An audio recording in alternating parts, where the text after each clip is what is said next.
ចុងក្រោយនៃព្រាននារីជាទូកម្ដងពីយកស្នេហាជាការសប្បាយនៅពេលនេះមនុស្សល្អគេទៅចោលខ្ញុំហើយខួហើយពាក្យថាស្ដាយក្រោ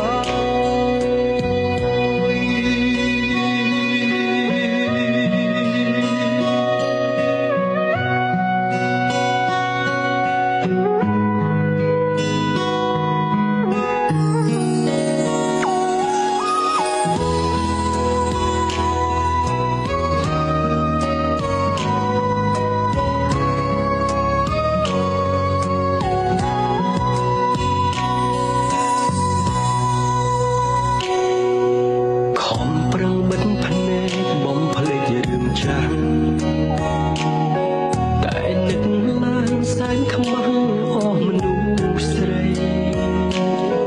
គុំនឹកនៅក្មេងវងវែងស្នេហ៍យូរវែងគ្មានយល់នៃអ្វីទៅព្រាននារីមានមួយមិនស្កប់មាន10មិនស្គាល់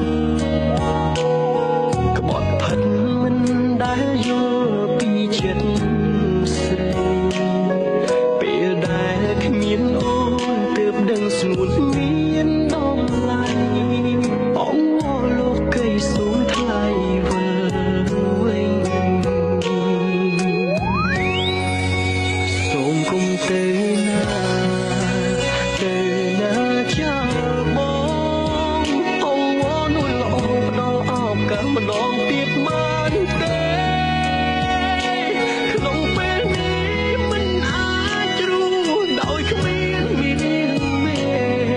បានទេមានមេវិលវិញមក